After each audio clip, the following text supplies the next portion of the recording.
नमस्कार दोस्तों, फिर से स्वागत है एक और ज्ञानवर्धक वीडियो में।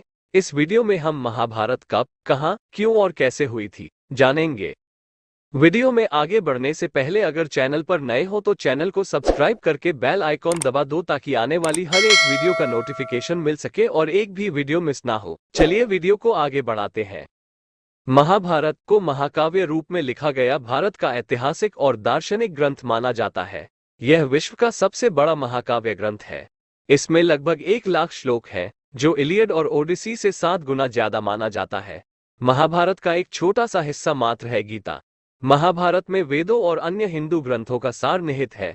महाभारत को महर्षि वेद व्यास जी ने लिखा था। आओ जानते हैं महाभारत कब, कहां, क्यों और कैसे हुई थी। महाभारत का युद्ध कब हुआ था? शोधानुसार महाभारत का युद्ध 22 नवंबर 3067 ईसा पूर्व हुआ था। तब भगवान श्री कृष्ण 55 या 56 वर्ष के थे।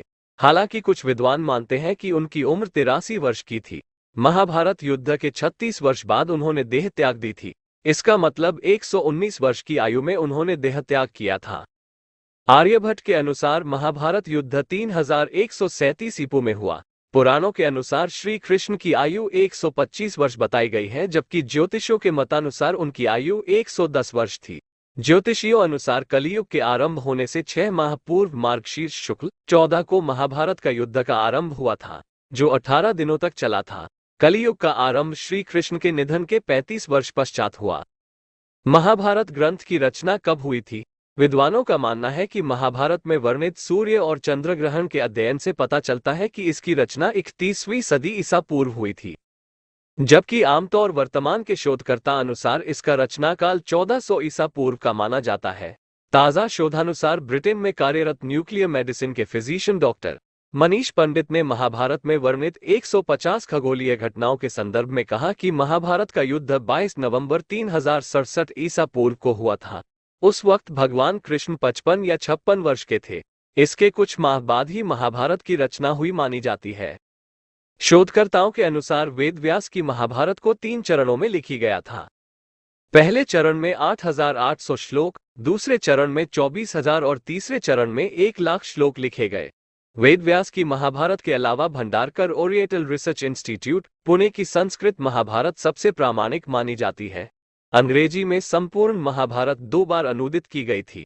पहला अनुवाद 1883 से 1896 के बीच किसारी मोहन गांगुली ने किया था और दूसरा मनमंथनाथ दत्त ने 1895 से 1905 के बीच। 100 साल बाद डॉक्टर देब्रॉय तीसरी बार संपूर्ण महाभारत का अंग्रेजी में अनुवाद कर रहे हैं। महाभारत का युद्ध कहाँ हुआ था? महाभारत का युद्ध कुरुक्षेत्र में लड़ा गया था। कुरुक्षेत्र हरियाणा में स्थित है। लड़ाई के लिए कुरुक्षेत्र का चयन श्री कृष्ण ने ही किया था। इसके पीछे कारण था कि जब कुरु इस क्षेत्र की जुताई कर रहे थे तब इंद्र ने उनसे जाकर इसका कारण पूछा।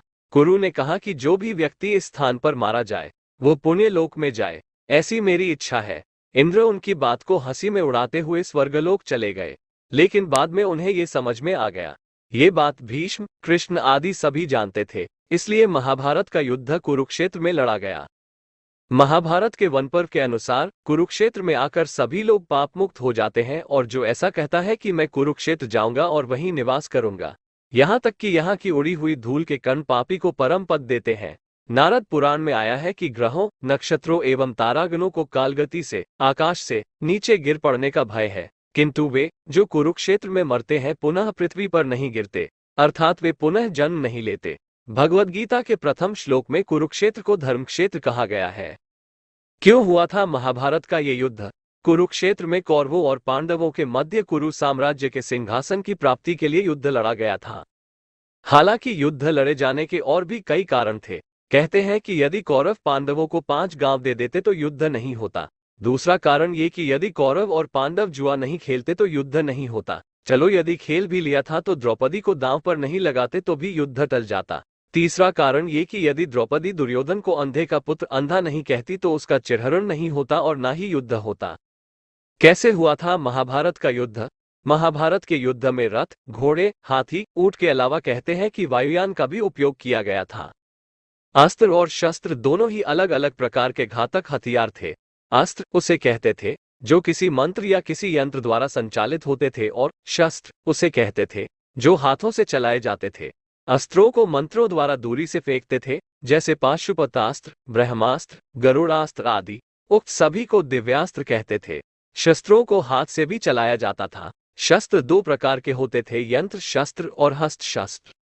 यंत्र शस्त्र के शक्ति, तोमर, पाश, बाण, सायक, क्षण, तीर, परिग, भिदिपाल, नाराज आदि होते थे, जबकि हस्त शस्त्र के अंतर्गत रिष्टि, गदा, चक्र, वज्र, त्रिशूल, असी, खंजर, खप्पर, खड्ग, चंद्रहास, फरसा, मुशल, परशु, कुंटा, शंकु, पट्टिश, वशी, तलवार, बर्छा, बर्छी, कुल्हाड़ा, चाकू, भुशुंडी आदि। इन सभी से युद्ध लड़ा जाता था। युद्ध में दोनों पक्षों की सेना के शिविर। महाभारत युद्ध से पूर्व पांडवों ने अपनी सेना का पड़ाव कुरुक्षेत्र के पश्चिमी क्षेत्र में सरस्वती नदी के दक्षिणी तट पर बसे समंत्र पंचक तीर्थ के पास हिरण्यवती नदी, सरस्वती नदी की सहायक नदी के तट पर डाला।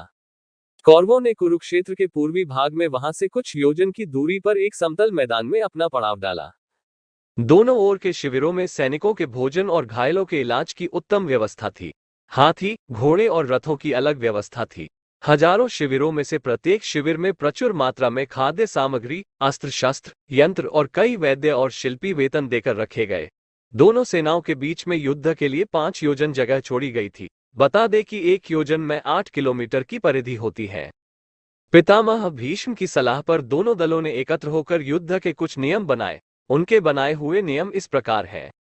प्रथम नियम, प्रतिदिन युद्ध सूर्योदय से लेकर सूर्यास्त तक ही रहेगा। सूर्यास्त के बाद युद्ध नहीं होगा।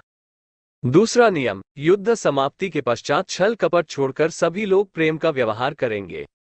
तीसरा नियम, रथी रथी से, हाथी वाला हाथी वाले से और पैदल पैदल से ही युद्ध करेगा। चौथा नियम, एक वीर के साथ एक ही वीर युद्ध करेगा।